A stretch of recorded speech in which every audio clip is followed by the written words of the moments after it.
And boy, these multi-Js have survived a long, long time. I was expecting them to get shot down like any time now. I wonder if that's because they just know it, they've classified it as a decoy and they're not worried about it, or if that's the effect of the jamming. Possibly a little bit of both. So, okay, now we've got these aircraft vectoring down on. Could these guys be vectoring on the? I mean, the missiles are at such a low level. I couldn't imagine these guys would be able to detect them down there in the ground clutter like that. So that means that they're probably vectoring on actually possibly the ECM aircraft. It's not really going to matter because I've got a wall of AIM-120s that are going to come up and meet them right about here. But I need to, yeah, let me look at the air picture a little bit closer, as that one just went down. This one's about to go down, I think. I think everything's fine. I think everything's just great. If not, I can always pull back at least pull back the EC-130, which is, yeah, up here, the EC-130 that's on the, on station jamming. I don't think I'll need to, though. We'll see.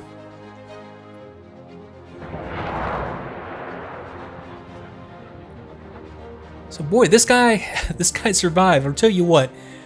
Let me just manually target. I hate to do that, but it just makes so much sense just to grab this flight real quick and have them pounce on this Sukhoi. And actually, that's not going to work at all, is it? Because I've got this one assigned to the Marshal, which has them weapons hold. Okay, let me just assign him real quick to the Gen 5 OCA. Now I should be able to go F1, click on the target, and that should have them just whip around and fire at least a couple of AIM-120s on them. Okay, I've got to remember to pull out the zone. Boy, this guy got close.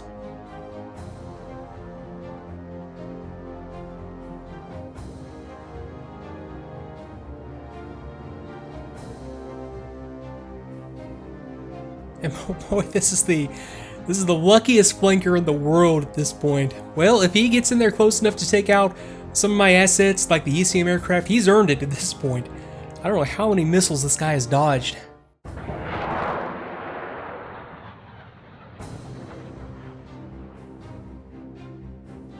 But he's got an AIM-120 that went active right at launch, so yeah, he's not going to last much longer.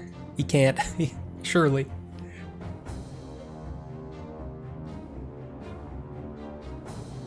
That's pretty ridiculous. Okay, there go the AIM-9s. He's done now for sure. Okay, finally got him. Wow, that was remarkable. But I mean, that's just the roll of the dice. It wasn't the wisest move on his part of coming across the border like that, but he got what he deserved, I guess.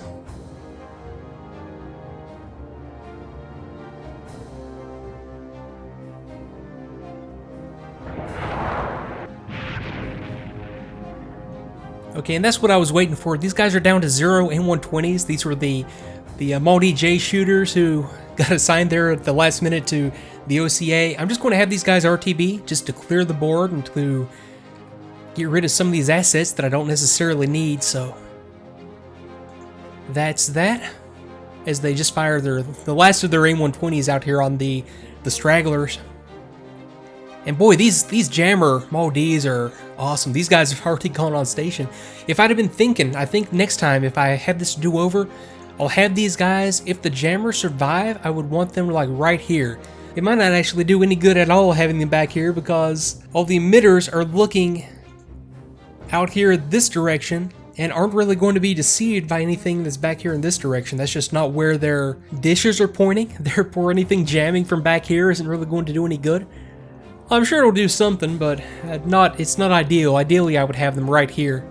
Well, something to take care of next time, I guess. And these F-22s,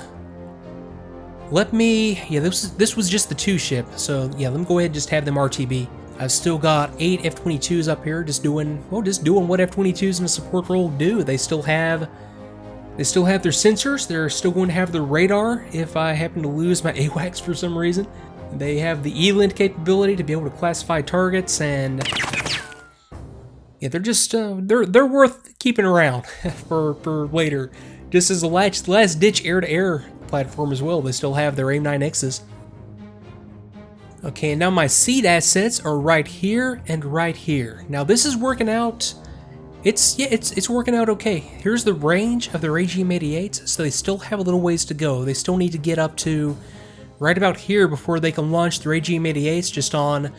I'm going to let them prioritize their own targets. I would prefer them to take out the SA-20 first, and then the SA-11s, which I believe I have down here as well. SA-3, do I not have some SA-11s? SA-19. I know I saw SA-11s pop up at some point, but yeah, they're there. So in either case, I'm going to let them prioritize seed themselves, and then if I have to just start to cherry pick some of these emitters, I'll do that later. And thinking about the plan from here on out, okay, I think all the assets I'm going to commit for now are committed. Anything to come after this is going to be part of just a larger, sort of a 4th generation package with whatever air-to-air assets that I still have left over up here. Kind of doing the same thing that I just did, going in and clearing out the area, because I know that these fighters are going to come back. They're going to pull out here, north and south, and respawn back into the play area. So I'm going to have to deal with them again. They're not done for good. So that's going to leave me some air-to-air assets that I can push in again to take out the re-emergent threat. I'm going to be kind of short of seed aircraft. I could, as a last-ditch effort, I know that I still have some aircraft with JASM. I could use JASM as sort of a substitute for the AGM-88s that I'm about to launch, and do sort of like a pre-planned seed or just a destruction of known air defense sites using those assets. And that's still going to give me just all these assets right here that are dedicated to strike, including the F-35s. That I can do a lot with F-35s even without a dedicated seed. So I've got GBU-31s, GBU-54s, GBU-32s, and a whole lot of assets that I have to get in close with for them to be effective, and that's going to have to be planned out depending on how the air threat looks and what surface-to-air missile threats survive. And my ISR assets are going to get into play. I've still got my MQ-9s, and I've still got my RQ-170 coming up into the play area. They're not going to get committed just yet, but they will have a role at some point in picking out and identifying targets for the more traditional assets that we have still yet to commit. So that's, I'm trying to give you as much of my plan as we go as I can as the plan starts to shape up. So that's how it's looking so far.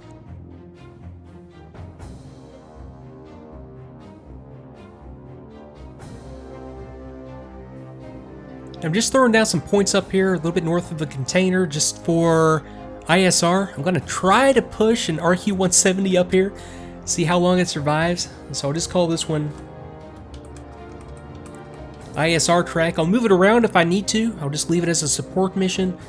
Altitude, and I have to remember that I have cloud cover, light clouds or light high clouds. That's what it kind of says in the description down here at the, let's see if I can get it back. Yeah, down here at the bottom left. 20 to 23,000 feet. I know it was mentioned in the briefing also, so I'll have the station altitude 16,000, which I've just been kind of using as a standard holding altitude for my ISR stuff so far, and that works. MCON, passive all the way, especially for this RQ-170. And speaking of the RQ-170, I can go ahead and pick you out, Beast 1, and I'll go ahead and have you push up there. I don't want to push those MQ-9s up there just yet, but I think I can safely start to work the RQ-170 into the area, and I can also get the other RQ-170 airborne. I don't think I did before. And boy, this looks, suddenly this looks a lot cleaner. So I've got 6 more Red Air aircraft up there. And I've got my seed aircraft starting to fire their AGM-88s at this point. That's just fine. Okay, that must have been against the Roland. Oh, I don't want you doing anything to the Roland. Let me, I'll tell you what, let me see what I can do about this real quick. Let me pause. Well, I said that I wasn't going to micromanage the seed. Yeah, I'll let the seed play out. I'll let them pick their own targets. and prioritize their own targets. Ideally, yeah, like I said before, I would have it prioritize targets up here around the target area. The Roland, and I'll pull up its engagement ring. It can only detect stuff out to the white line. It can only engage stuff out down to the red line. I can go around this. That's not a... I don't even consider that a threat at this point. It's the stuff like the SA2 or the SA20. You can see the engagement ring on the SA20. Even the SA3 is going to be a threat to anything like the more traditional fighters that have to get in close with JDAM and GBU. I've got an SA-19 in there close. That would be a good target for the Seed as well. Talking early warning radar. Big back early warning radar up here to the north, and I also had an SA-3 defending these northern targets.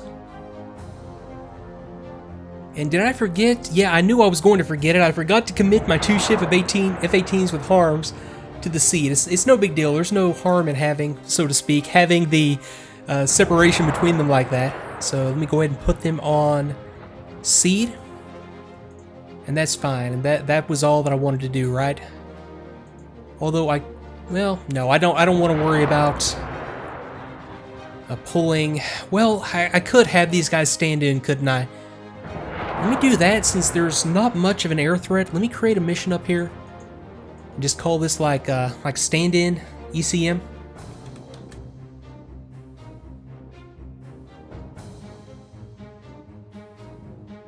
Let's assign him to stand-in ECM. I've got boy, this is a lot of missions I'm ending up with right here, but I mean, that's how it has to be done. It could sure be a lot worse if I were using all the assets and if I were trying to do a lot more with this, but I'm trying to keep it as simple as I can. And every single one of you fired at that Roland, didn't you? That might be the last time that I ever let a Seed strike prioritize its own targets. You know, at the very least, let me pause. And at the very least, I'll pull the engagement zone back out here. Maybe that's what I should have done in the first place, although I don't know how you outguess that one. I mean, it would have made sense for maybe 1 or 2 missiles to go in there, but I mean, everything that's fired so far is going in on that Roland, and that's just, although I guess, well, it could have gone worse. It's not a big deal. I'm not going to micromanage that far. Now you can kind of see why I waited and why I set the timing up like this. So I've got my missiles, JASMs and Storm Shadows right here, heading into the target. They're still about, what would you say, 4-5 minutes away from their target. But these AGM-88s now, on the other hand, are going to just rush right by and get in there and take out, hopefully, some air defenses other than this guy. But that's why I set the timing up like that. So I would have the AGM-88s coming in, followed by the missiles. Give those AGM-88s a chance to go in there and do what they're supposed to do. And in the confusion, the missiles can come in there at low level and start to take out some of the more hardened targets that they were intended to take out. Now, let's see what the rest of these aircraft are doing. What are you doing now that you've fired your missiles? You are staying on station. I don't want you to do that. There would be no reason to keep you on station at this point. Let me have you RTB.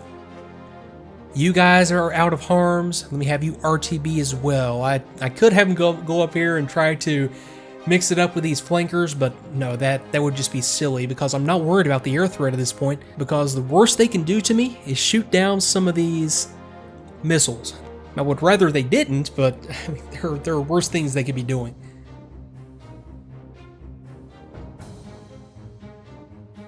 And I'm thinking now also about the best time to commit the B2s. Now's definitely not it. I mean, if I were just rolling the dice and just committing everything in one time, now would be the time. There's no better time to push in something like a B2 or like those F-35s on a strike mission up here in the highly contested area. No better time than when I have decoys in the air, when I have other missiles in the air, when I have jammers especially in the air. But I've got plenty of time on this. There's no need to rush in headlong. And yeah, I can find a better way to use these assets now. And yeah, I really need to wait to decide when to commit the rest of the force, because I don't know what all's there. I know what's transmitting. So in other words, the stuff that I see on the map right now, if you think about it, really all that I can see right now is stuff that's transmitting. I know that the radars are there, I know that some of the SAM systems are there, but if something isn't transmitting and hasn't been able to be detected by my rivet joint or my other ELINT type aircraft or aircraft with an ELINT capability, then I'm just really going in blind at this point. So yeah, wait and see, especially when I have ISR assets that'll be able to snoop out a lot more of this and hopefully start to get eyes on some of these targets themselves. Yeah, wait and see is the best thing I can do right now.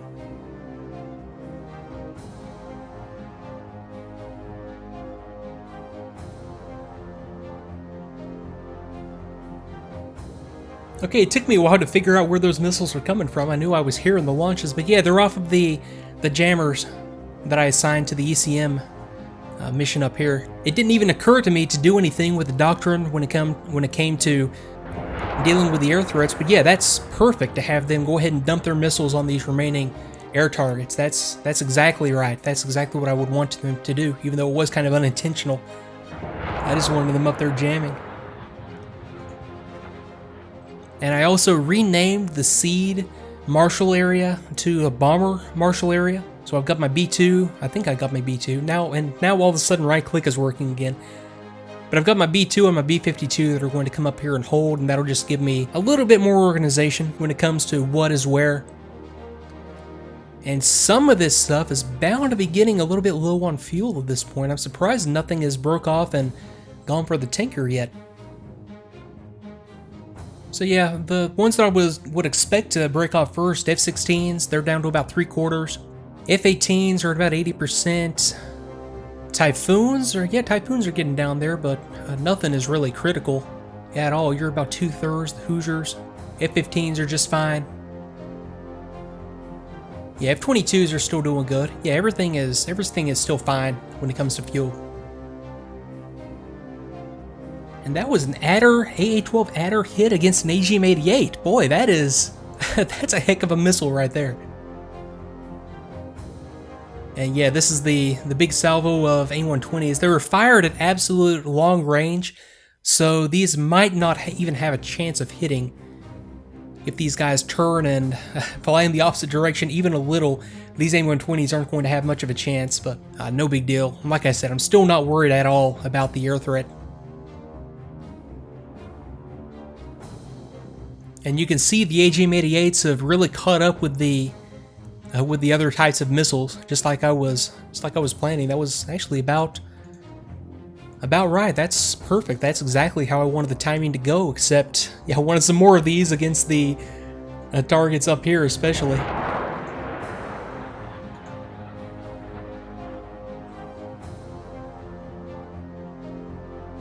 Okay, well, as expected, that Roland is dead. Hopefully these have enough range to be able to go out there and retarget something. I know they're not, though. I know they're just going to run out of energy and not do anything. And oh my goodness, that is a lot of missiles that just popped up. Okay, that was an SA-11. I knew I had seen an SA-11 in there before, but yeah, that's an SA-11 coming alive. 2 SA-11 sites. Boy, hopefully I can get lucky and some of these AGM-88s will guide on those sites. Either way, I've got to deal with those at some point before I push the F-15s and all the other fighters in.